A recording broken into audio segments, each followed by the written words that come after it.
mas o negócio pode ser o mais insalubre de todos. Boxe é um desses esportes em que os maiores durões do mundo deixam caras que não chegaram lá se aproveitar deles.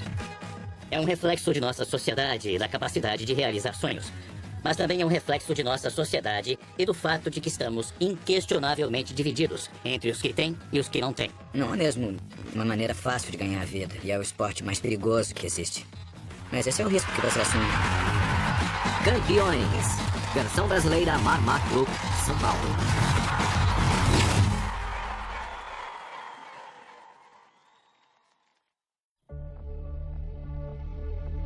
Atmore, Alabama.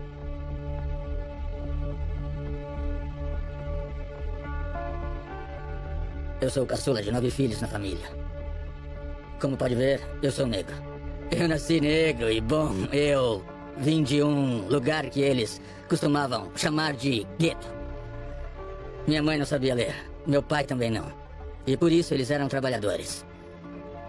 E esse foi o meu começo. Eu morava num conjunto e o povo jogava lixo na rua. A nossa família pegava esse lixo e colocava nas caçambas. As pessoas olhavam e riam da gente. A minha mãe dizia, você vive neste ambiente, mas não precisa ser igual a ele.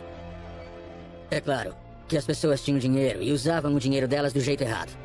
A minha mãe, ela não comprava roupas, ela não comprava brinquedos, ela comprava comida. Ela sabia que era disso que precisávamos para conseguir sobreviver. Filadélfia, Pensilvânia. Minha criação foi 4 irmãs, 3 irmãos. Sair da Filadélfia é um feito, especialmente a parte central, chamada Innerphilly. De manhã, a gente acordava com a minha mãe mandando levantar e se preparar para a escola. Tinha que racionar 2 latas de porco com feijão entre 6 crianças e tentar misturar outras coisas para ficar um pouco diferente. Era o mesmo porco com feijão, só que tinha outras carnes misturadas para ficar diferente, sabe? O meu pai era desses homens que acordam todo dia e fazem o que tem que fazer. Eu nunca vi ele usar drogas nem nada assim, mas eu sei que ele usava, sei que ele bebia. Então eu tinha pai e mãe dentro de casa, mas era uma família que tinha aperto. Uma coisa que não teria, eu acho, numa família normal. Eu fico imaginando.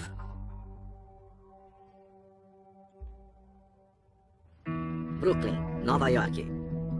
As piores características que você pode pensar da vida do negro é a minha origem. Muitas drogas, montes de violência. Meus pais vendiam mulheres, estavam na indústria do sexo e tal. E era o que faziam. Não estávamos seguros em casa, sempre vulneráveis. Muitos homens dormiram com minha irmã e me bateram. Tinha um padrão de abusos que o Mike vivenciou, encrenqueiros da vizinhança que o provocavam. Mas Mike também apanhava da mãe. O pai dele era bastante ausente. Minha mãe era promíscua. A vida era assim mesmo. Todo mundo que eu conhecia tinha só a mãe em casa ou um namorado da mãe. Ninguém tinha pai. Eu conheço esse mundo. Meu mundo é um monte de crianças de lares desfeitos. Você nunca esquece a pobreza. Tanto faz quanto dinheiro você tem ou fama, você não esquece o que é a pobreza. Dói e deixa um efeito duradouro. Uma marca em você. A pobreza tem uma lógica que se perpetua. Quando você está apertado de dinheiro e precisa sobreviver no curto prazo, você passa a adotar certas práticas que, no longo prazo, terminam por impedi-lo de aproveitar as oportunidades que possam se apresentar. Nós viemos de uma era em que a coisa piorou, em que ninguém tinha absolutamente nada. Você não podia me provocar por minha mãe viver da assistência, porque a sua também vivia. Pobreza na infância costuma levar à pobreza como adulto e você fica preso neste ciclo. Então, não só esses ambientes são piores, como é muito mais difícil sair deles. Todas essas coisas agem juntas para criar barreiras muito fortes para o crescimento. É difícil de crer que o sonho americano ainda exista. O sonho americano é algo de que nos orgulhamos e aceitamos, embora seja um tanto perigoso. A América pode ser um dos países mais ricos do mundo, mas nós também temos os maiores bolsões de pobreza dos países desenvolvidos. 1 em 5 crianças nos Estados Unidos cresce na pobreza. O país tem de longe a mais desigual distribuição de renda e riqueza do mundo desenvolvido. Mas a ideia do sonho americano é, de certa forma, o que mantém o sistema funcionando. Eu sei o que é as pessoas se afastarem de você porque acham que vão pegar o que você tem. Elas acham que vão ficar pobres se ficarem com você. Eu estava sempre procurando alguma coisa. Eu não gostava da minha vida em casa. Então eu queria ter uma família em outro lugar. Eu tentei achar uma família nova. As pessoas com quem eu me dava estavam na mesma situação que a minha. Você saía como se fosse pra escola. Mas na realidade, nós estávamos na área, mas não na sala de aula. Nós ficávamos perto da escola, mas não dentro da escola. E no fim, as pessoas descobriam. Só que, depois de um tempo, você se perdia no sistema. Quando eu ia pra escola, eles falavam que não íamos ser nada, que íamos ser estatísticas. Você não é articulado, você não sabe o ABC, você só sabe coisas simples. Como minha mãe sempre dizia, eles leem melhor do que você. Mas quem é o mais veloz na escola? Eu dizia, o mais veloz no quê? E ela dizia, correndo. Quem corre mais? Eu corria mais que todo mundo. Ela dizia, tem coisas que você faz melhor do que uma pessoa. E eu dizia, mas mãe, eles não dizem isso.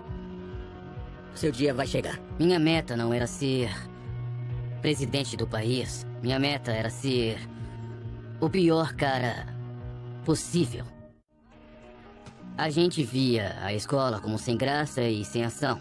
E se a gente fosse pra lá, era pra ficar no ginásio, onde a gente jogava basquete e podia fazer as coisas que pra nós eram mais importantes do que ler e escrever, do que ciências e história.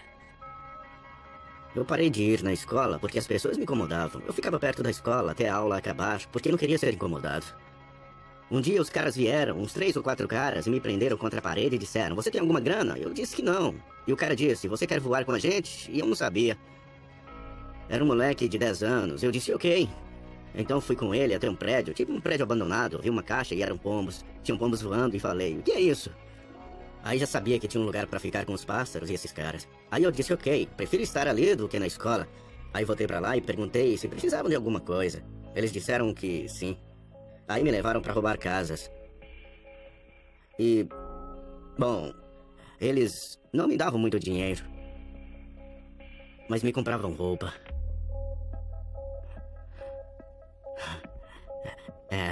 Eles me compravam roupa. Há uma série de razões que eu penso que o levaram a se tornar um ladrão. Uma das quais é que se você tem uma comunidade de pessoas que protegem você, então você estará protegido. E agora ele está comprando as melhores roupas de mergulho, está comprando óculos de esquiar, embora nunca tenha chegado nem perto de uma pista de esqui. E está comprando tênis da moda.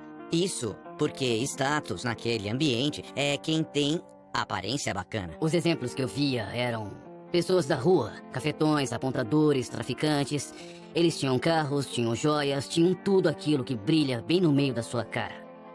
Quando você cresce e cresce rápido, você fica sabendo que o que eles fazem não é certo. Mas dá a eles muitas coisas e fazem eles viverem diferente ou melhor do que qualquer pessoa da classe operária nas ruas. Essa é a situação para muita gente jovem por aí. Eles podem sair de casa com todos os valores do mundo que a mãe deu a eles, que o pai deu a eles. Quando saem de casa pra rua, eles têm que agir de acordo com ela. Você pode sair e virar a cara se quiser, eles só vão bater na sua cabeça e ainda levar seu brinco. Então, você tem que se adaptar. Os que se adaptam bem se tornam predadores também. Pra mim, não foi uma opção difícil. Eu era o tipo de cara que não tinha consciência do valor da minha vida e das repercussões do que eu fazia. Quando você pensa que o valor da sua vida não tem muito a ver com suas ações, então é uma bomba relógio esperando para explodir. Não tem regras. Você não é desqualificado por bater com a cabeça do neguinho com alguma coisa. Quando você se machuca, o seu medo te consome, fica meio insensível. Ou vai virar um trombadinho e começar a ficar esperto a respeito disso. Só que você deixa claro pros outros que não tem problema com isso. Faz os caras acharem que você gosta do troço. No ambiente em que eu cresci, que era selvagem, era a sobrevivência do mais forte, era fazer ou morrer, você tinha que ter estratégia. Poucos de nós crescem com medo, porque vivemos assim, nos ensinaram que não podemos ter medo. Sempre que nós encontramos um obstáculo na rua, de natureza física, a primeira coisa que pensamos é como desmontar o obstáculo.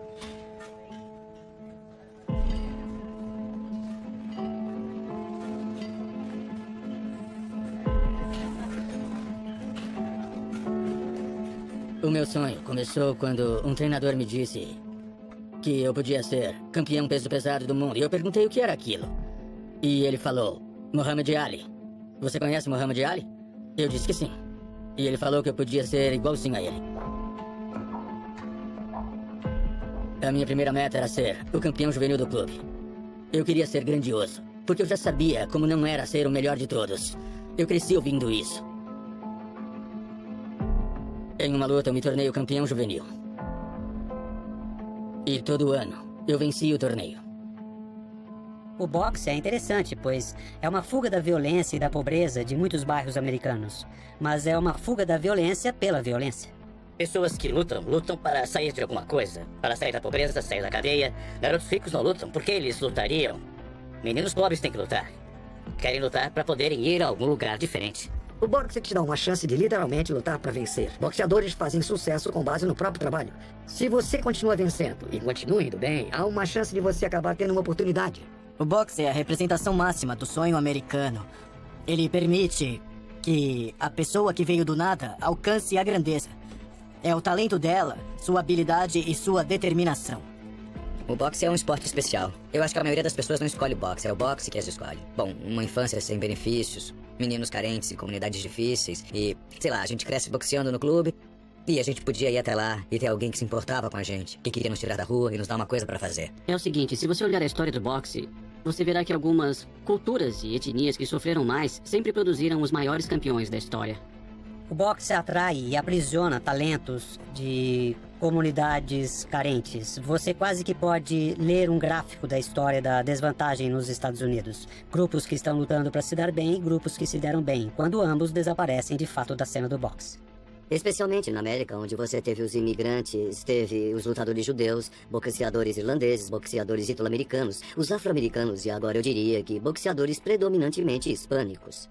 Há uma certa geração, com Mike, Evander, Bernard, meninos negros que eram carentes e viram no boxe uma escapatória. Eu morava num bairro só de negros. E todo mundo dizia que os brancos não sabiam lutar. E essa foi a primeira vez que eu vi as pessoas contando mentiras, porque aquele garoto era branco e ele me derrotou 2 vezes. Eu disse pro meu treinador que eu ia parar. Eu disse que não queria mais lutar porque eu não achava que podia ser campeão se perdesse. Eu fui pra casa e contei pra minha mãe que eu tinha perdido e que eu tinha parado. E ela então disse uma coisa que teve um grande impacto em minha vida até agora. Ela disse, filho, as coisas nem sempre vão dar certo pra você. Se você parar, nunca vai chegar no seu destino. Ela disse, qual é o seu destino? Eu disse, ser campeão peso pesado do mundo. É claro que eu voltei e finalmente eu derrotei ele. E essa foi a luta que mudou totalmente a minha visão do que é vencer de verdade. Eu ficava me encrencando com a lei. Teve uma vez que arranjei problema e fui preso em Nova York. Escola Estadual Tryon para meninos. Eu tinha reputação de encrenqueiro lá. Tinha de ficar trancado quase o tempo todo. Eu não podia sair com o resto dos meninos. Nos fins de semana, eu via os caras indo pro lago e dizia, o que é isso? Porque eu não vi cara voltando com os olhos inchados, nariz quebrado, lábios partidos. A coisa mais interessante disso é que eles estavam felizes. Quando eles voltavam, todos tinham apanhado, mas estavam felizes. E eu não entendia o que era aquilo. Eles disseram, o Sr. Stewart estava boxeando com os internos. O Sr. Stewart provavelmente pesava uns 70 quilos, um branco irlandês. Eu nunca tinha lutado com luvas antes, eu só sabia que podia derrotar o branquelo do Sr. Stewart. Eu parti pra cima dele e ele me atingiu na barriga. E eu caí e comecei a vomitar tudo que tinha comido em, sei lá, 2 dias. Fiquei, uau! Aí pedi pra ele me ensinar. Ele só ia me ensinar se eu me comportasse no centro. E quando eu cumpri minha palavra, ou fui bem na escola, ele começou a me ensinar a boxear. Bob Stewart, de cara, viu o potencial do Mike e... Bob disse, se está falando sério, eu vou te levar pra ver um cara em Catskill. Assim que Cus D'Amato me viu pintando, ele planejou minha vida inteira, no dia que me conheceu. O Cus era um sujeito muito rude. Não demonstrava emoção. No fim daquela sessão, Cus virou pro Bob e disse, esse cara vai ser o futuro campeão peso pesado do mundo. Na época, eu ia sair em condicional para Nova York. E ele não queria que eu voltasse porque acreditava que eu ia me encrencar ou morrer. Perguntou se eu tinha interesse em ficar com ele e eu disse que sim. Eu não queria voltar para aqueles cortiços nojentos onde a gente vivia. O cara tinha uma mansão maravilhosa de 14 cômodos rosas. E coisas que eu nunca tinha visto. No início desse período, o Mike ainda vivia em 2 mundos. Enquanto eu estava em Brownsville, ele saía com os amigos e eles entravam em choque. O primeiro mentor do Mike na rua, um tal de Barkin, acho que ele viu as fotos do Mike com Cus e com Camille. E aí ele disse, Mike, esses brancos parecem que amam você. E o Mike falou, sim, eles me amam, sim. E o Barkin diz, o que você tá fazendo aqui? Se eu tivesse gente branca que me ama, eu não ficaria aqui. E todo mundo do bairro ficou dizendo pro Mike sair de lá. Pelo menos 30% das famílias daquele lugar não tinham figura paterna na época. Eu acho que quando olhamos pro box, nós vemos alguns homens que cresceram sem um pai e em casa. Mas o crucial é que cresceram em circunstâncias em que a família foi redefinida. Os treinadores se tornaram parte dessa família estendida.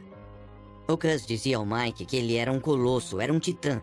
Ele falava isso e criava o ego dele a partir de uma pessoa com total falta de autoestima. É uma situação bastante complicada. Ouvi falar desse peso pesado. Estavam dizendo que o cara era perigoso, era do plantel do Cus D'Amato e foi treinado depois por Kevin Rooney. Quando finalmente eu vi, pensei, cara, ele tava passando pelos lutadores como faca e manteiga. Daquela hora em diante, a gente percebeu que o cara era realmente especial.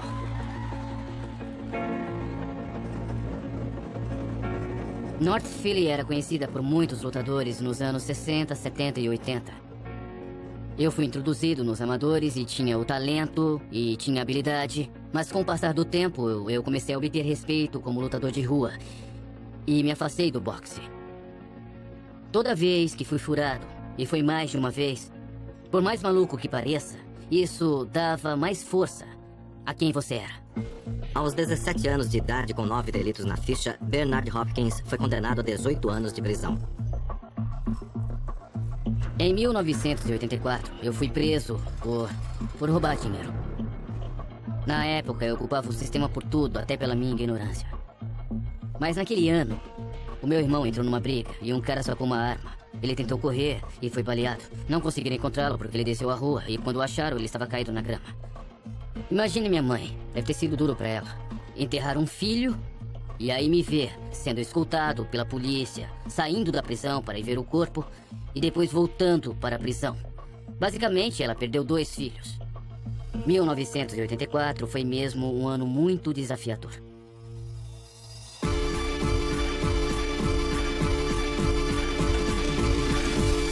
Em 1984, o Mike e eu estávamos tentando entrar no time olímpico americano. Havia uma grande ênfase nisso na época, especialmente na ideia da experiência amadora e a experiência olímpica.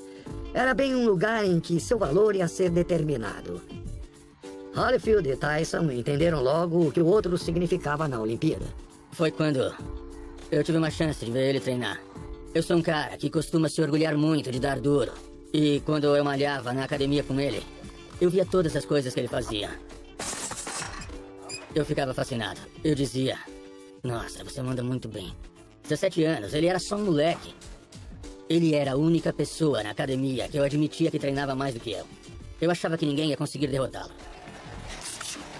Mike, infelizmente, perdeu para um cara chamado Henry Tillman. Não entrou para o time olímpico, foi deixado como alternativa. Sabe, eu fui para os testes olímpicos. Eu nunca cheguei nas Olimpíadas, mas a ideia de ir numa Olimpíada me fascinava. Evander Holyfield era muito competitivo. Nas Olimpíadas ele estava faminto. Um lutador faminto, e ele lembrava a mim mesmo. Ele foi um dos lutadores mais incríveis para mim, porque ele nocauteava todo mundo, batia em todos facilmente. Evander Holyfield, Estados Unidos da América. Kevin Barry, Nova Zelândia. Holyfield entrou na competição como um americano desconhecido, mas agora é conhecido e tem apenas 21 anos. Olhe, Holyfield, ele está pronto, machucou o adversário de novo, está prestes a derrubá-lo. Não tem sangue. E lá vai ele. Você viu como essa era inevitável? Espere um pouco. Evander manda um gancho letal que derruba Barry e todo mundo acha que a luta está acabada. De repente, o árbitro faz sinais para os juízes. Ele começa a fazer sinais para Evander e ninguém sabe exatamente o que está vendo. Ele vai desclassificar Evander Holyfield. Ele faz o comunicado que Evander está desclassificado por bater depois que ele mandou parar. Ninguém ouviu o árbitro mandar parar. Só o que viram foi Evander derrubar o cara. Holyfield se ferrou da pior maneira. Ele não devia ter sido desclassificado contra Barry. Aquilo foi uma piada. Holyfield no comando total da luta.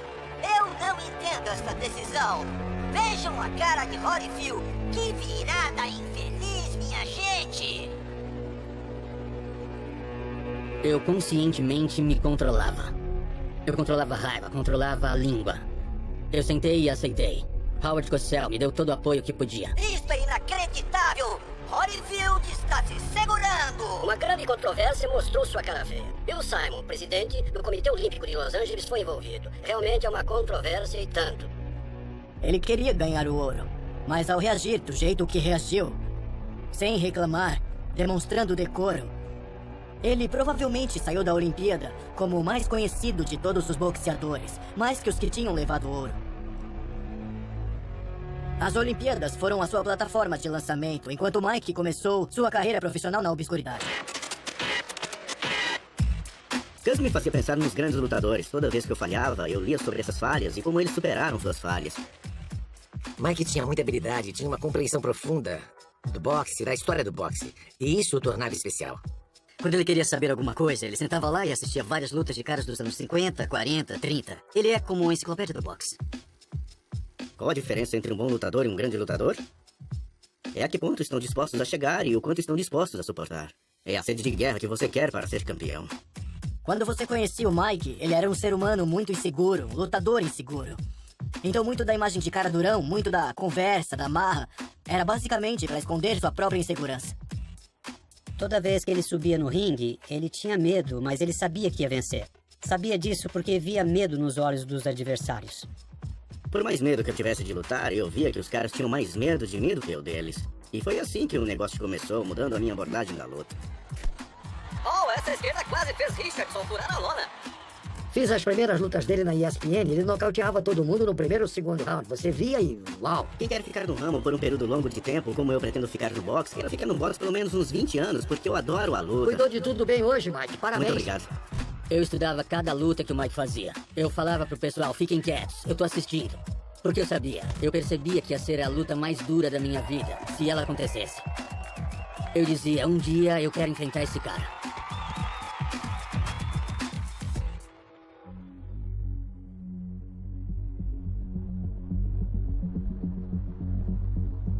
Na prisão, você fica com muita energia acumulada. De um jeito ou de outro, goste ou não, concorde ou não, ela precisa ser liberada. Depois de entrar numas brigas, eu criei uma reputação no bloco como a que estava criando nas ruas. Era assim, não bata em mim, tem que me esfaquear. Em casa, você se esconde. Mas nessas instituições, você tem que ver as pessoas todo dia. Todo dia desde a hora que você acorda. Sempre tem alguém tramando por essa vulnerabilidade. Você encara seus medos todo dia. Uma coisa que me passava pela cabeça era que eu ia morrer antes dos 18 anos, ou ficaria preso a vida toda, ou não seria nada. Quando amadureci mais na cadeia, comecei a observar as outras pessoas. Comecei a me perguntar o que tem de errado nessa situação. Tinha que deixar de ser ignorante. Comecei a fazer uma pesquisa. Eu vi uma coisa que me fez acordar. A prisão é um negócio. A população carcerária nos Estados Unidos quadruplicou desde 1980. Agora são mais de 2.400.000 presos no país todo. São 50, 60 mil dólares por ano por cada preso. A América tem 5% da população mundial, mas 25% de todos os presos no mundo. Então, como eu posso evitar de ser um funcionário deste negócio? Frequentemente, o problema real da prisão é o tédio sem fim. Há montanhas de evidências de que as prisões de segurança máxima, onde o preso fica na cela sozinho 23 horas por dia, literalmente enlouquecem as pessoas. As pessoas que saem estão profundamente prejudicadas mentalmente pela experiência. Nós, seres humanos, não somos feitos para isso. Eu acho que ter uma coisa para se apoiar pode ser um meio poderoso de fazer você superar o tédio entorpecente. Eles tinham uma academia com um ringue, luvas, lutas. E Smokey Wilson, que era Michael Wilson, continuou a dizer pra eu ir lá. Venha pra academia, para de brigar no bloco, ou vai pro buraco, ou vai ser furado, ou isso ou aquilo. Tá bom, cara, eu vou na academia. E aí eu treinei com um dos caras mais respeitados.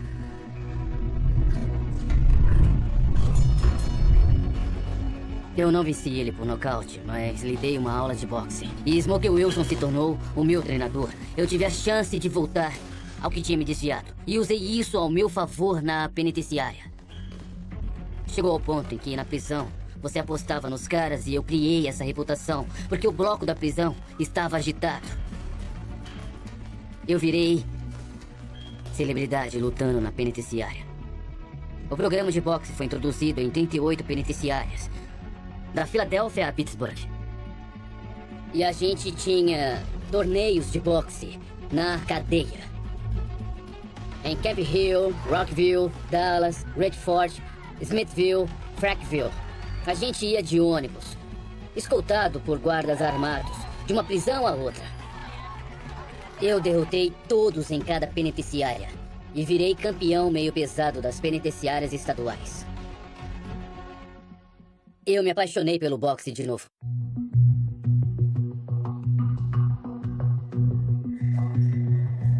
Boxe é o esporte a que todo mundo aspira. É só você e o outro cara, e quem quiser mais, e quem tiver coragem, vontade e desejo, mas resulta em muito mais do que isso.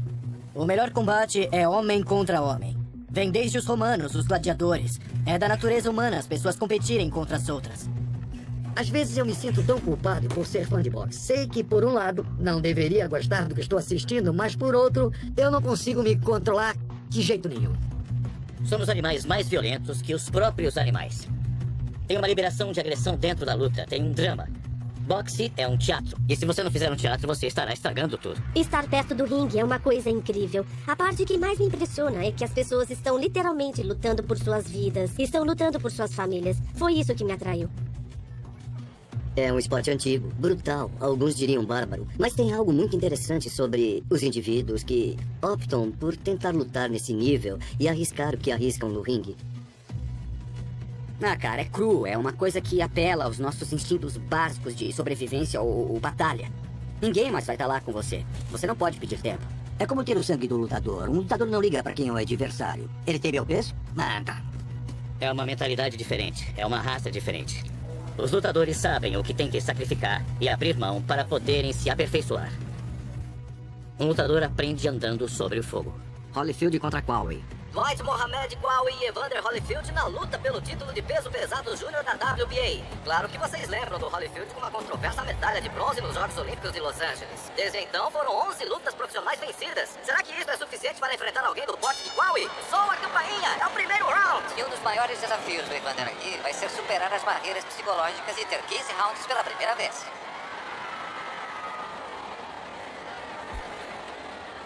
Manter suas mãos levantadas por 3 minutos e se movimentar pelo ringue é um esforço físico fora do comum. Mas se mover durante 15 rounds, 3 minutos cada round, dando socos num cara que quer machucar você e apanhar enquanto você faz isso, não tem nada que se compare. Qawi! Holyfield tentou, ele não quer ter 15 rounds! Qawi está ofegante, mas não desiste. Uma combinação de esquerda e direita! Rapaz, isso aí funcionou para Holyfield. E agora a mesma coisa repetida por Qawi. Holyfield está de novo nas cordas, esgueirando. Qawi está errando muitos golpes.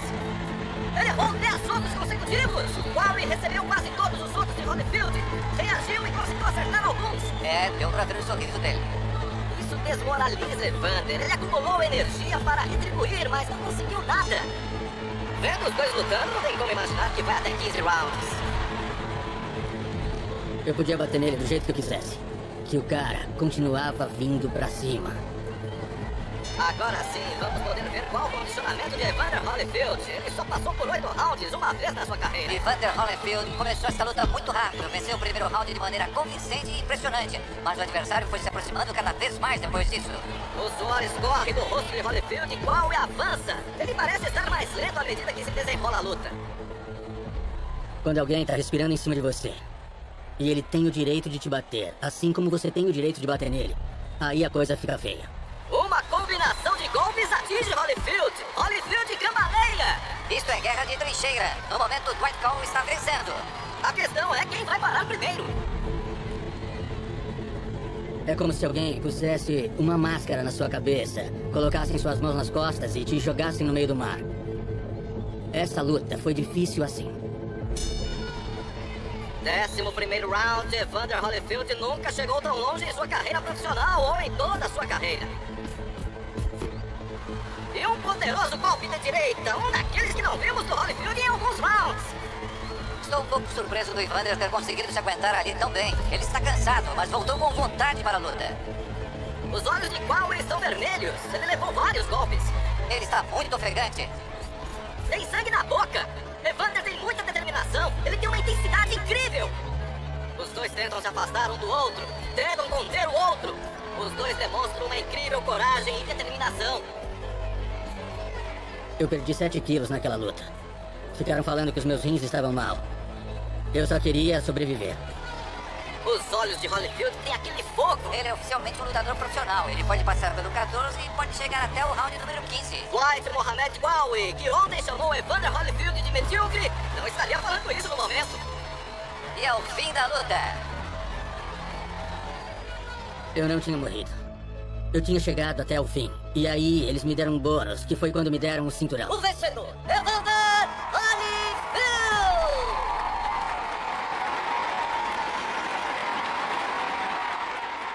Depois disso, eu fui campeão mundial peso pesado júnior. Mas minha meta, e eu nunca esqueci que a minha meta era ser campeão peso pesado do mundo. Evander Holyfield começou como meio peso pesado, o que equivale a ser vice-presidente dos Estados Unidos. Você não chama muita atenção. Quando você fala em boxe, para muita gente, você está falando da divisão de peso pesado. O campeão peso pesado do mundo é um ícone. Esta é a luta principal da noite. O campeonato mundial da WBC. No corner azul, com 27 vitórias, nenhuma derrota, 25 nocautes, está o desafiante Mike Tyson. E no canto vermelho, ele é o campeão peso pesado da WBC, Trevor Berbick. Alguma pergunta do desafiante? 2 segundos. Muito bem, então vamos à luta. E com as palavras de Mills Lane, estamos prontos. Não sei quanto a vocês, mas aqui no Hotel Hilton tem eletricidade no ar. Mike Tyson treinou sua vida toda pra isso. E vamos ver com que rapidez Tyson ataca contra o Berbick. Agora parece que Berbick está mostrando uma bravata falsa aqui. E Tyson atinge com uma esquerda. Veja essa combinação e Berbick está se largando, mas continua de pé. Outro golpe de direito atinge, ele não vai aguentar isso muito tempo. Ele deixa Berbick em apuros e ele cai. Ele recebe a contagem. 4, 5, 6, 7, 8. Ele diz que está bem. Mills Lane deixa a luta continuar. Tyson de novo e ele sabe que pode machucá-lo. Vejam. Pega Berbick com a direita, traz de esquerda, ele cai. Ele vai à lona e talvez não consiga levantar agora. Suas pernas estão bambas. Não treva o Berbick indo de novo para as cordas. Eu não sei se ele vai conseguir continuar. Coragem ele tem, mas seu corpo não vai deixar o que sua mente quer fazer. Termina a contagem e acabou. Temos um novo campeão mundial peso pesado, Mike Tyson. Foi o momento mais emocionante da minha vida. Pessoas me dando tapinha nas costas, dizendo: "Ah, você foi ótimo, nunca vi ninguém como você antes, foi incrível." Como vou articular isto? É tudo o que eu sonhei, ser campeão e tal. Isso é muito sério desde os meus 13 anos. Não era tipo: "Ei, vamos lutar e ganhar os troféus." Não, meu objetivo era ganhar e ganhar de modo espetacular.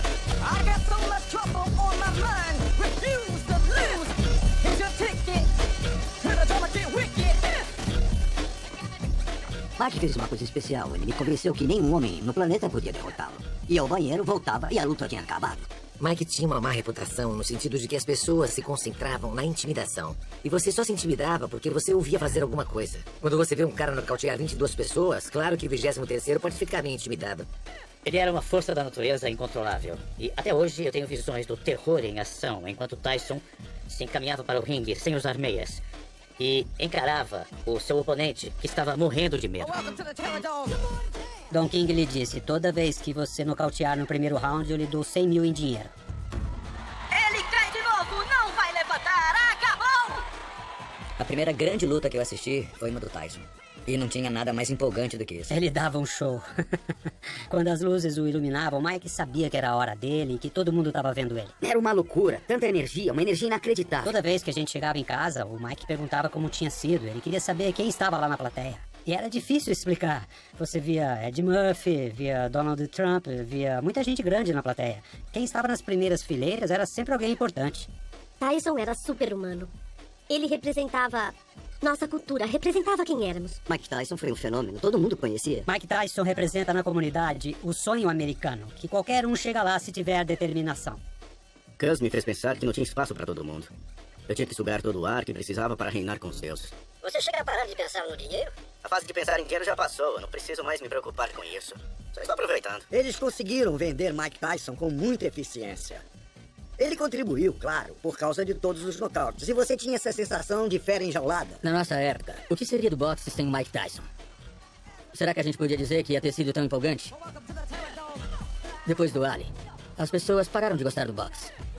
Eu não me incomodo de dizer que eu estive na hora certa, com o Tyson. E então, foi quando a chama do boxe reacendeu. Quando o Tyson apareceu, o boxe se tornou um dos mais populares, se não o mais popular esporte do lado de fora de Great Fort. A gente via as lutas na ABC, a gente via as lutas na ESPN, Alex Arguello e todos os lutadores do momento. E eu pensava, eu derroto esses caras. Após cumprir 5 anos, Bernard saiu em liberdade condicional por bom comportamento.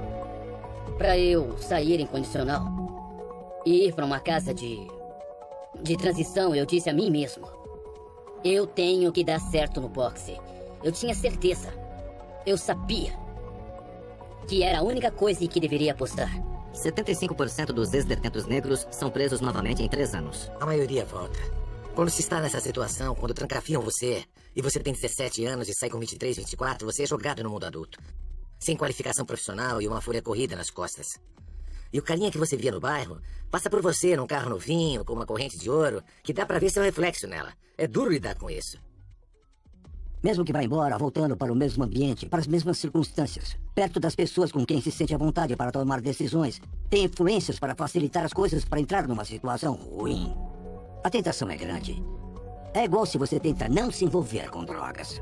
Por ser barato, o crack domina o país, principalmente nos centros urbanos. E quando o crack chegou, ele inundou as ruas.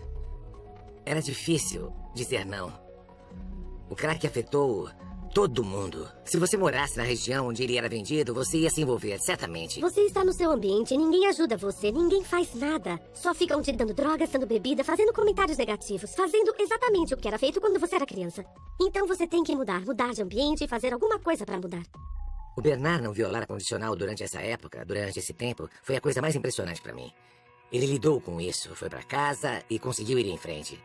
Viu que não era vida para ele e garantiu que não ia acontecer com ele. Como eu podia vencer o sistema? Eu lutei, trabalhei na cozinha, eu trabalhei como jardineiro, eu fiz telhados. Eu conheci gente nova, e essa gente nova me pôs no boxe, na indústria do boxe. Eu era o único lutador, que eu saiba, que pegava uma equipe de treinadores e levava todos eles para Great Fort treinar e usar aquele ambiente para nunca me esquecer de onde eu tinha vindo.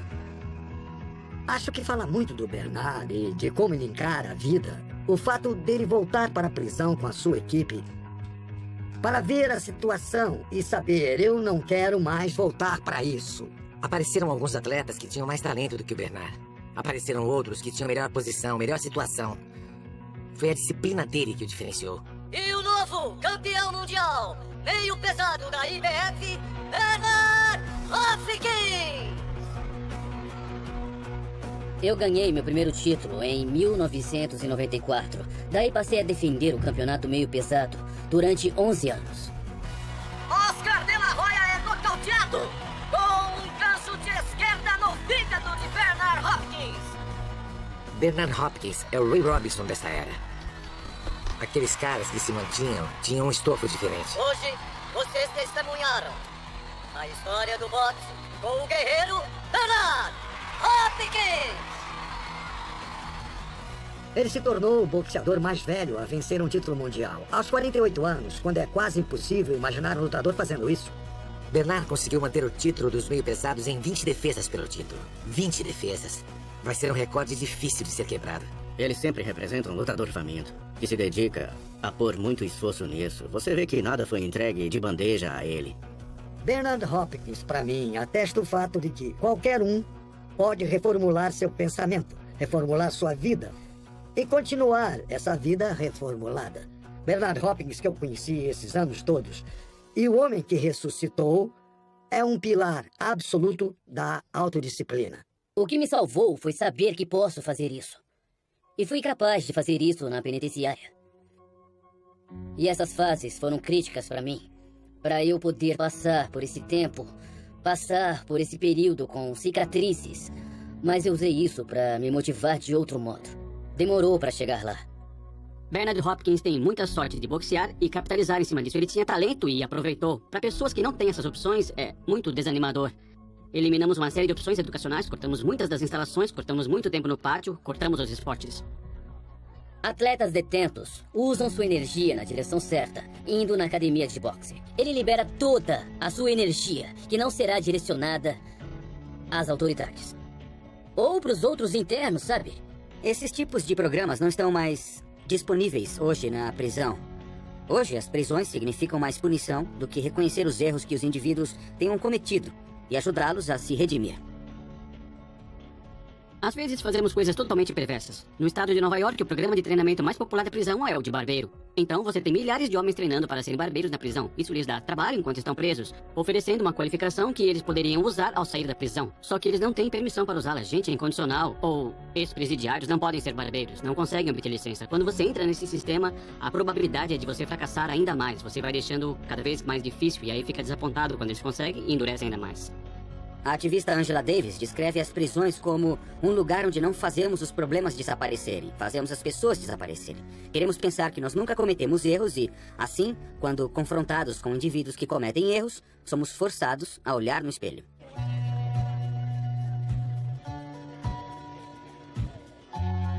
Muhammad Ali, no seu auge, se servia de seu caráter. Mike Tyson não tinha nada disso. Ele tinha uma ferocidade, uma habilidade tremenda, era um dom de Deus, mas as pessoas ao seu redor não o encorajavam a desenvolver seu caráter. Elas o capacitavam de várias maneiras a se destruir. Seus únicos mentores reais foram seus agentes e seus treinadores. Eles não ensinavam habilidades sociais, exceto como lidar com a mídia. As pessoas o tratam diferente quando você é famoso. A fama distorce a sua percepção de si mesmo. Pense em alguém nesse planeta com 6 bilhões de pessoas. 6 bilhões, certo? E você pode vencer qualquer uma delas numa luta. E me diga o que isso faz com o seu ego. Ele começa a comprar carros de esportes incríveis. Ele compra Bentleys, Rolls Royces e começa a comprar mansões. E claro, um consumo desenfreado. Ele está mostrando ao mundo o quão longe ele chegou. Minha vida só existia através de conquistas. Você ganha esta e ganha este carro. Você ganha outra, consegue isso, consegue aquilo. Com esse dinheiro todo, tudo é possível. A mídia estava criando essa imagem, mas Mike também ajudava a criar. Que ele era um homem selvagem. Vou arrebentar você, seu branquelo! Vou comer você vivo, seu cretino! Eu fiquei megalomaníaco, achava que era um deus. Quem tem idade suficiente pode ter visto lutas minhas e algumas das coisas que eu disse pra pessoas ou disse sobre mim mesmo, sabe? Do tipo, semideus, sei lá. Sou um homem tiranossauro, um titã tirânico. O melhor de todos, nunca existiu alguém tão impiedoso. Foi assim que eu fui treinado para lutar, tendo essa espécie de crença. Todos ouvimos histórias de gente que não tinha nada e depois teve tudo e aí não sabia como administrar isso. Uma coisa é ter o impulso e o desejo de se tornar um campeão, mas continuar com essa gana toda quando você já é um sucesso, fica muito mais difícil. Nós pensamos nele como um monstro, com um enorme poder. Ele tinha esse poder, mas Mike Tyson era um peso pesado pequeno, que precisava lutar bem para ser eficiente. Um Mike Tyson que não é perfeitamente condicionado e um Mike Tyson que não está lutando no estilo certo, ele é falível. Vamos receber o desafiante, James Buster Douglas! Ninguém esperava que Tyson perdesse para Buster Douglas. As chances eram astronômicas. Apresentando o invicto e indiscutível campeão peso pesado do mundo, o único homem de ferro, Mike Tyson!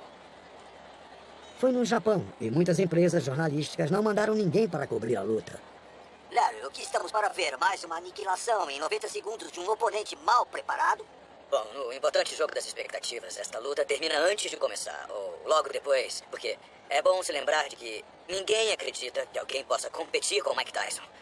E é claro, existe Evander Holyfield, que tem uma garantia de $12 milhões para desafiar Mike Tyson em junho. Todo mundo esperava ansioso pela luta de Mike Tyson e Evander Holyfield. Eu assisti a luta Douglas Tyson com Donald Trump e seus executivos. Eles esperavam que a luta com Holyfield fosse ser um dos maiores e principais eventos para eles. O Mike foi chutando e berrando para Tóquio. Ele pensava, eu derrubei caras que venceram Buster Douglas, então por que eu tenho que treinar para essa luta? Ele chegou lá e não treinou. Pelo contrário, ele desfrutou das delícias das mulheres jovens japonesas. Buster não tinha nada a perder e treinou para valer. Evander viu isso e sabia que podia haver problemas no horizonte. Fazendo Mike Tyson se defender. Outro ótimo direto de direita. E um bom uppercut, mais 2 de direita do Douglas. Eu acho que nunca vi Tyson absorver esse tipo de combinações de golpes antes em sua carreira profissional. Ele fez o olho de Mike Tyson inchar e está dominando a luta até agora. Foi uma tempestade perfeita de eventos. Foi Mike Tyson não enfrentando Buster Douglas tão seriamente quanto deveria. E foi Buster Douglas se preparando corretamente. Disposto a tentar o golpe perfeito que terminará a luta. Um uppercut! Que golpe de Douglas! E Tyson vai à lona! Vamos iniciar a contagem! 1, 2, 3, 4, 5, 6, 7... 8, 9! Está acabou a luta! Acabou! Mike Tyson foi nocauteado! Inacreditável! Há muitas lições que os lutadores aprendem da pior maneira possível. Todo lutador vem a saber do fato que este é um esporte implacável. Ele está acabando! Acabou-se! Mike Tyson foi nocauteado! Inacreditável! Mas não existe outro esporte em que você suba e caia tão rapidamente. Quando eu ganhei o campeonato mundial pela primeira vez, contra o Buster Douglas, as pessoas odiaram o fato.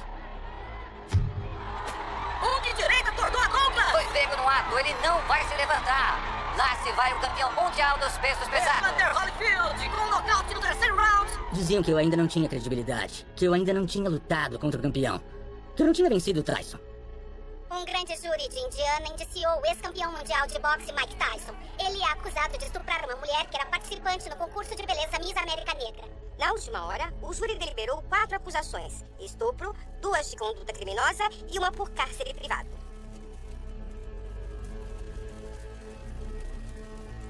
Se eu estivesse aqui por alguma coisa que eu fiz, seria muito mais fácil. Mas pelo fato de estar aqui por algo que eu não fiz, eu sou inocente. Todo dia eu ando na corda bamba pelo inferno. Eu achava que a prisão era para reabilitar homens ou mulheres. Era isso que pensava. É o que sempre dizem, que põe você aqui para se reabilitar e não fazer isso de novo. As pessoas saem daqui, saem num estado pior do que estavam quando entraram aqui. Na categoria dos pesos pesados, mesmo sem sua coroa, Tyson ainda é o cara. Promotores o cortejaram até na prisão, esperando ter uma parte num pagamento estimado em 100 milhões de dólares. Eu esperava pela minha chance de poder lutar com ele. E muitos por aí estavam pensando que ele era mesmo campeão. Mas ele não é, sou eu. Sendo realista, eu sou o campeão. Eu tenho o cinturão. Antes do amanhecer, helicópteros de reportagem sobrevoavam a prisão. E as câmeras estavam prontas, centenas delas do mundo inteiro. Tyson deu uma declaração por escrito. Estou feliz por sair e estar indo para casa. Falarei mais depois. Era visto como o bem contra o mal. O bem era Evander, o bom cristão que fala de Deus e coisas assim. Contra Mike, que na época era um estuprador condenado. Mas diziam que Evander não tinha chance contra Mike. Quando a luta foi anunciada, Evander perdia de 25-1. Isso é um risco imenso, alguém ter uma chance em 25 é como não ter chance. Como se esperava, Mike Tyson bate ligeiro! Eu também sou do gueto. Eu posso não agir como se eu fosse do gueto, mas acredite, eu sou de lá. O Tyson nunca me ofendeu. Mas a imprensa sim. Eles ficavam falando que o Tyson ia me matar. A campainha vai tocar! E eles não param mesmo depois! Eu já estava acostumado com tudo que ele estava tentando fazer comigo. Não há nenhum fator de intimidação aqui! Eu sabia que ia ser difícil. Mas eu tinha estudado ele a minha vida toda. E eu pensei, esta é a luta. O público apoia Holyfield! Boa troca aqui! Pelos gritos de Holyfield, o público está sentindo que Holyfield deixou Tyson em apuros! Mike se desgastou porque não conseguiu machucar Evander. E isso era uma coisa que ele nunca tinha vivenciado. Tyson em apuros! Tyson pronto pra cair! Um direto de direita, Mick Hopper para a luta e Holyfield vence! Não acredito no que estou vendo. É a coisa mais incrível que eu já tive o privilégio de presenciar. Aquela foi a luta mais completa que eu já lutei. Foi o maior feito de Holyfield. Evander Holyfield acabou estando em uma das lutas mais assistidas pela TV na história do esporte. Mas ele levou muito tempo para chegar lá. Holyfield não foi apenas um bom lutador, ele era um lutador incomparável. Pra mim, ele era um peso pesado subestimado e indiscutivelmente pertence aos 10 melhores pesos pesados de todos os tempos, embora fosse um carinha que começou por baixo. Agora, Tyson, não creio que tenha se tornado o que poderia ter sido.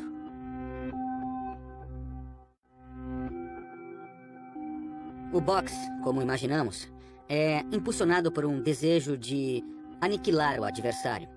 O foco está no externo, vendo o que os próprios boxeadores dizem, que é sobre o lado interno, a disciplina, é sobre a arte.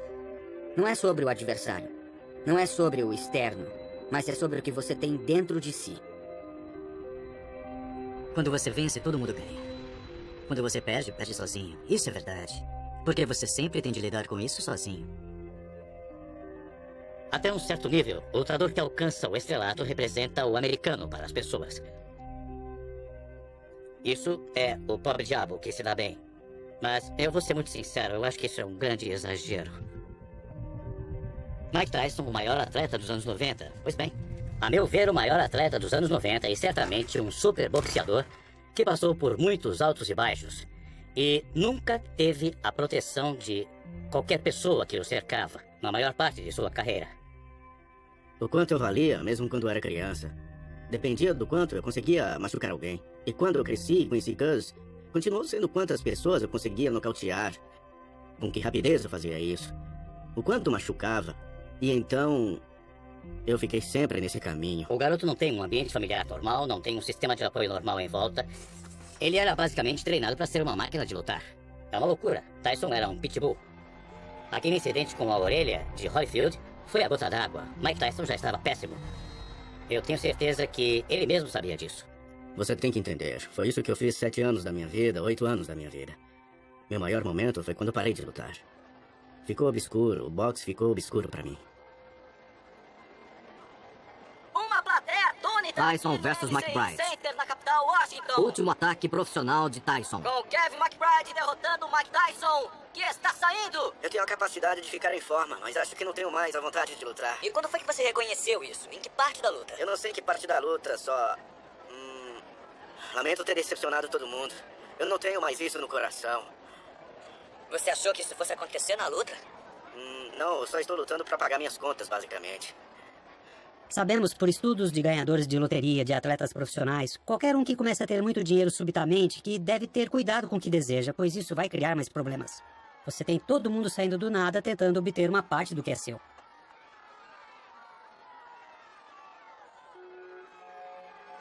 Tyson conquistou cerca de 300 milhões de dólares e teria ganhado ainda mais se não tivesse ido para a prisão.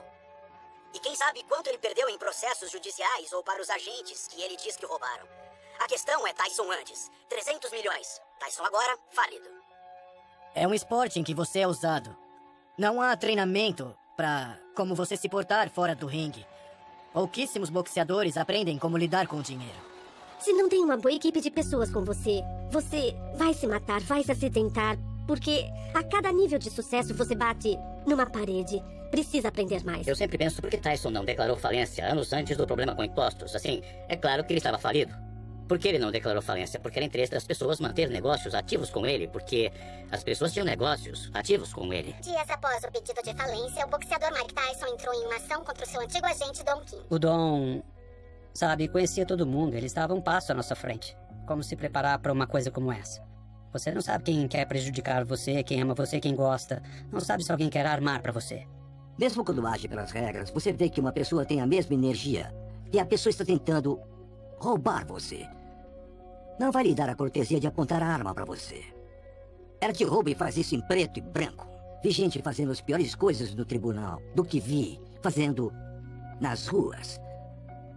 Elas tiram tudo de você. Neste meio tem muitos sanguessugas que se grudam com suas licenças, com seu conhecimento profissional, oferecendo tudo. Lutas em Nova York, Filadélfia ou qualquer outro lugar. Para lutadores que não têm muita formação, sabe? Pergunte ao vendedor de carros de Atlanta, Ken Sanders, que abrigou Holyfield sob suas asas quando ele precisou de um avalista para um carro e se tornou seu agente. Ken Sanders não foi meu agente. Eu dizia isso às pessoas porque ele tinha uma concessionária de carros e entendia de dinheiro. Eu entrei no boxe porque bastava eu saber como eu tinha que lutar. Eu não conhecia ninguém que entendia de dinheiro. Eu não conheço ninguém que ganhou muito dinheiro. Olha, quando um jogador chega lá, a primeira coisa que lhe dizem é para arranjar um contador e um advogado. No boxe é a mesma coisa, só que ninguém lhe diz isso. É por isso que a maioria dos atletas acaba sem nada quando o trabalho duro e anos no ringue acabam. Se você perguntar ao Mike como ele está, ele diz... Vivendo o dia a dia, é exatamente isso. Você olha para pessoas como Evander Holyfield, que ganhou centenas de milhões de dólares, cujas casas foram confiscadas e que agora lutam para poderem sobreviver. Um jornal noticia a execução de uma hipoteca, afirmando que Holyfield não pagou um empréstimo bancário de 10 milhões. Uma estranha que nada dá sorte para um campeão que teria ganhado 200 milhões de dólares durante sua histórica carreira. A casa que Holyfield construiu logo se tornou sua maior perda fora do ringue. Quando você tem dinheiro, você tem que fazer algumas perguntas. Eu nunca tive que fazer perguntas, porque eu nunca tive dinheiro. O que me aconteceu não é tanto porque me roubaram, mas sim porque eles se aproveitaram do que eu não sabia. Todos querem que tal boxeador ganhe dinheiro pra eles. Quando o boxeador não ganha mais dinheiro pra eles, ele é posto de lado, como lixo. Você pode se aposentar com um grande recorde e ficar sentado na sua sala só pensando, pra onde eu vou agora? Eu não tenho habilidades, não sou treinado em nada, não tenho educação, não tenho diploma universitário. Muitos não têm sequer o ginásio. Não é tão incomum ter boxeadores que foram aclamados ficarem sem um tostão e virarem chamariz num cassino em Las Vegas. O que você não ouve falar é do cara que luta na ESPN 4 vezes por ano e depois ele paga o agente, o treinador e todos os envolvidos e ele continua na linha de pobreza. O orçamento da ESPN faz um cara num evento principal receber cerca de 15 mil dólares. É só você dividir esse dinheiro pelo número de semanas para essa luta e você acaba vendo, sinceramente, que você ganha mais com um emprego de salário mínimo e fazendo horas extras. O salário mínimo na liga principal de beisebol, até numa liga menor, é decente. Não existe um mínimo para o boxeador. 1% dos melhores lutadores devem ganhar 99% do dinheiro. O boxe é o capitalismo selvagem correndo solto. Praticamente ninguém está no timão do barco. Há diversas organizações que operam uma parte dele. Tem promotores que sobem e descem, controlam parte dele, mas essencialmente não há regulamentação. O boxe é regulamentado em nível estadual. Você tem Nevada com suas regras, tem a Califórnia com as suas, tem Nova York, tem Nova Jersey. As jurisdições têm uma perspectiva diferente sobre um assunto diferente. Ninguém fala a mesma língua. A maioria pensa que precisamos de uma comissão federal para regulamentar o esporte do boxe. O governo federal tentou regulamentar o boxe. A aprovação da Lei Ali deu autoridade para o governo federal considerar o boxe por uma perspectiva comercial. Contudo, não houve qualquer acusação ou implantação da Lei Ali para um lutador. Por que todo esporte na América é regulado? Ou tem algum sindicato? E o boxe não tem. A Liga Principal de Beisebol tornou obrigatório o exame anual neuropsicológico para jogadores e árbitros. Em outros esportes, como beisebol, futebol, tênis, você tem indivíduos que são bem formados nesses esportes para ajudar a orientar os campeões por meio de seu esforço e tempo. Se você é um jogador da NFL ou da NBA ou de uma liga principal de beisebol, há pelo menos um núcleo. Você tem o time. Tem os recursos que eles tiveram para ajudá-lo. Tem a liga que tem os recursos. Em 2013, a NFL fez um acordo judicial de 765 milhões de dólares com ex-jogadores que sofreram problemas cerebrais. E quem nós temos? É loucura colocar o seu corpo e sua mente nessa dura maneira de ganhar a vida para si e sua família. E acabar com nada. Nem com saúde, que para mim é um pecado. O nosso país é apaixonado por esportes. Mas quando dois lutadores pisam no ringue, há um nível de violência que não tem em nenhum outro esporte em termos de duração e intensidade.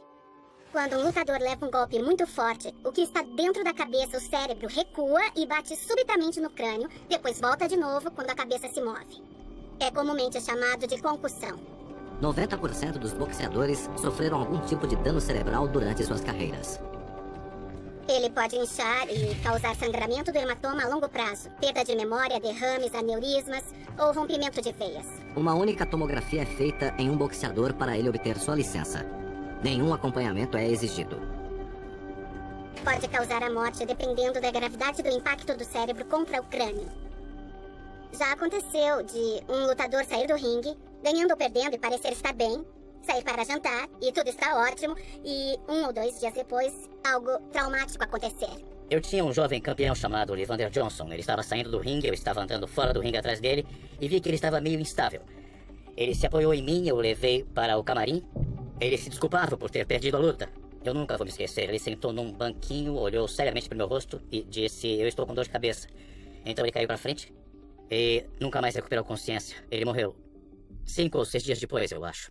Toda sociedade em quase toda a face da Terra, tem uma necessidade primal de violência. Sempre existe essa sede de sangue.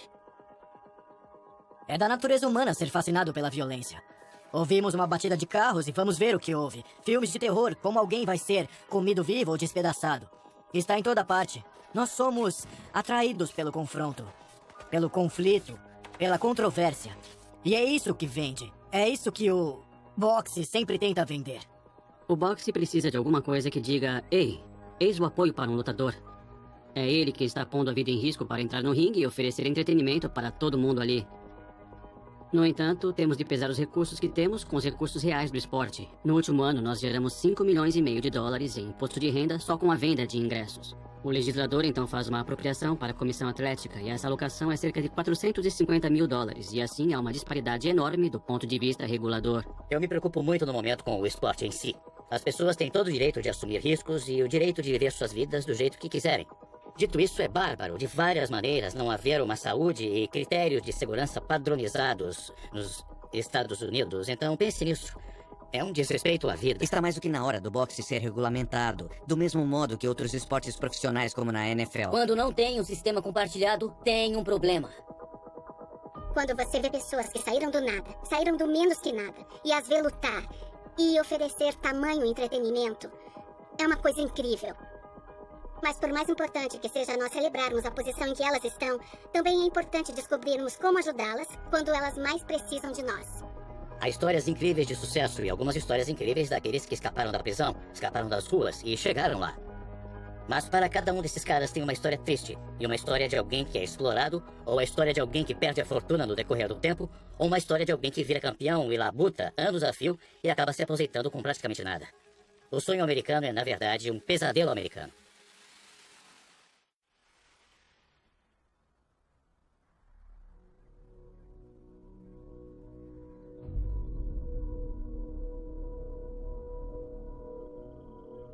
Quando eu estou aqui e olho para Las Vegas, eu penso em todos os problemas que arranjei aqui e as drogas que usei.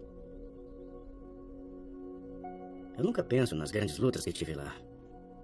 Eu só penso nas coisas que fiz que não eram nada certas. Eu só fiz nocautear pessoas. Prejudiquei pessoas, fiz sexo com mulheres, estando drogado. Quando eu e minha mulher nos conhecemos, eu era um viciado completo. Minha filha morreu há 4 anos, depois de um trágico acidente em casa. Foi meu ponto mais baixo.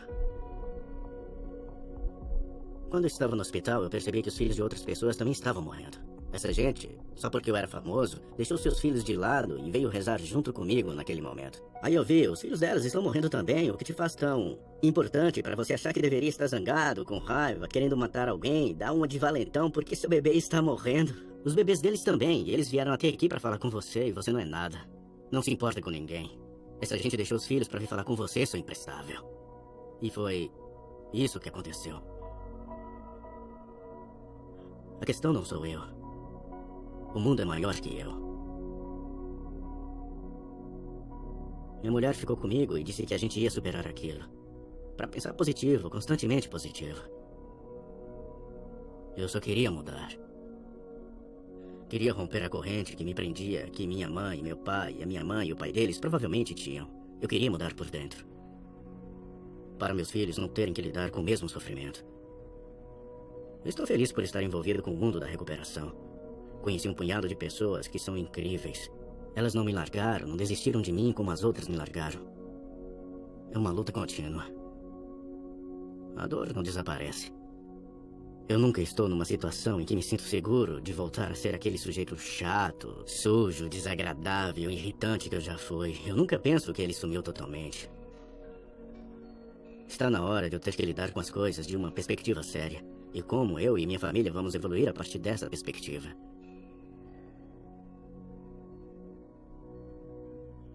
Você tem que se adaptar. Adaptações fazem parte da vida. E a decepção é a maior luta. Você quer saber o quanto uma pessoa é forte? Deixe ela desapontada. Acabou! Acabou! Evander Holyfield nunca foi nocauteado! E Riddick Bowe conseguiu isso! Se eu fosse Holyfield, ajudar. Com todos os problemas de saúde e o estado de seu coração, Evander Holyfield está completamente acabado. Não sabemos. Minha mãe faleceu antes da minha luta com o Tyson. Meu irmão faleceu antes de eu enfrentar o Riddick Bowe. Eu tive muitas tragédias na minha família, mas você tem que deixar tudo pra trás. E a vida continua no ringue de Evander Holyfield. Não me ponham pra fora, diz ele. E hoje, com alguma gasolina no tanque... Evander Holyfield foi um dos grandes. Mas Evander não entendeu que a vida útil de um lutador é bastante limitada. Podemos estar vendo o fim de uma era. E eles jogam a toalha. Acho que ele foi obrigado a lutar tempo demais. Lutas em final de carreira por praticamente quase nenhum dinheiro. Evander confia muito no que ele acredita. Sua teimosia pode ser seu ponto forte e seu ponto fraco. Eu não entrei no boxe pelo dinheiro. Eu entrei no boxe porque eu queria ser o melhor de todos. Eu sou o único que foi campeão mundial peso pesado 5 vezes. Porque eu tive muitas oportunidades. Todo mundo se desvia do caminho. Mas a questão é conseguir se perdoar e depois disso voltar.